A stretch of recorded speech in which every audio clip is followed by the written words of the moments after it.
de la vie spirituelle. Et ce matin, je parle des 5 cris d'une belle âme. Comment est-ce qu'une belle âme, on peut la reconnaître? Quel est le cri qui émane du cœur d'une belle âme?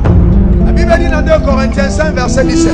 Si quelqu'un est en Christ, il est une nouvelle créature. Si, c'est au conditionnel. Quelqu'un est en Christ, il est une nouvelle créature. Les choses anciennes sont passées. Voici, toutes choses sont devenues nouvelles. Donc, si je suis en Christ, je suis une nouvelle créature. Le problème aujourd'hui, c'est que nous avons des gens qui viennent à l'église, mais qui n'ont pas changé.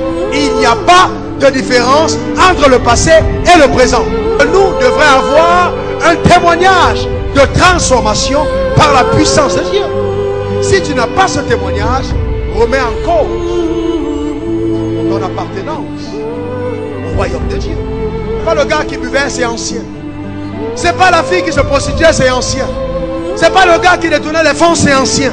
Ce sont les anciennes choses passées. Donc, nous devons avoir dans notre vie le témoignage de la transformation. S'il n'y a pas de transformation, c'est dans la pure religion. Quand vous venez au Seigneur, avant de le connaître, votre esprit était séparé de lui. Votre conscience, votre communion, votre intuition, vous étiez coupé de la relation avec Dieu. Et votre âme était rattachée à votre corps. Et vous viviez selon vos 5 sens. Vous étiez emporté, ballotté par toutes les pensées qui vous venaient à l'esprit. Au Seigneur, parce que quelque part, notre vie que nous menions, nous l'avons en horreur. Dieu ne peut changer que ce qui vous déplaît.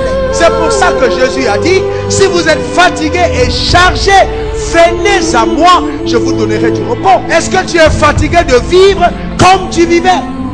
Pour arriver à la dimension où le premier cri de notre âme, c'est Seigneur, change ma vie. C'est un cri à Dieu.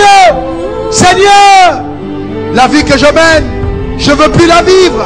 Je suis fatigué de vivre comme ça, Seigneur. Change mon temps, Seigneur. Transforme-moi, Seigneur. Nous attendons que Dieu fasse quelque chose dans notre maison, alors que Dieu va d'abord faire quelque chose dans notre cœur. Deuxième cri de cœur, c'est Seigneur, que la personne qui est à côté de moi te connaisse. Parce que si vous le connaissez, vous avez envie que d'autres personnes le connaissent. La Bible dit, le sage gagne les âmes. Vous avez envie de rendre témoignage à vos voisins de ce que Dieu a fait pour vous. C'est une âme mauvaise qui ne se soucie pas du salut des autres. Si vous ne pensez pas au salut de votre frère, votre âme est malade et doit être guérie. Parce qu'une belle âme pense au salut des autres. De compassion pour les autres. Imaginez-vous un seul moment, frères et sœurs. Les gens qui vous côtoient tous les jours dans vos bureaux. Si ce frère meurt, si cette sœur meurt, maître Dieu, cette personne ira en enfer. Imagine quelqu'un qui va brûler dans un feu avec des vers qui pénètrent son corps pendant une éternité. Réalise que cette personne est allée en enfer. Je ne peux pas. Mon cœur bat. C'est incroyable la douleur que je ressens. Mais si ton cœur n'a pas de compassion pour le salut des gens qui sont autour de toi, ton âme a un problème. Le troisième cri de l'âme, c'est Seigneur, je veux vivre pour toi. Je veux vivre pour toi. Consume-moi par ton amour. Je veux rechercher tes intérêts. Ça devrait être le cri de ton cœur. Dieu a dit, Luc 9, verset 23, si quelqu'un veut venir après moi, qu'il renonce à lui-même. Nous voyons des gens que Dieu a élevés. Et nous nous intéressons simplement à leur succès apparent. Mais nous n'allons pas en profondeur pour voir en bas de leur bateau comment est-ce qu'ils ont investi pour la solidité de l'engin. Et nous voulons simplement imiter les choses de la surface. Chaque personne que Dieu élève a une âme qui a subi une forte réparation. Quatrième question de ton âme. Quelle vision j'ai? Si vous vivez pour l'intérêt de Dieu, la vision que vous avez doit venir de Dieu, pas de vous. D'ailleurs, toute vision qui ne vient pas de Dieu est une ambition. Aussi longtemps que Dieu n'en est pas l'auteur, vous êtes en train de vivre dans l'ambition de montrer la raison pour laquelle il t'a créé. Tu n'as pas à t'imaginer grand pilote, non.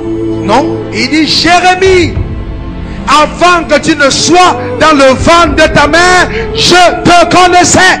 Donc, n'accepte jamais que tu aies ton accident. Si Dieu me connaît, il connaît ce pourquoi il m'a suscité.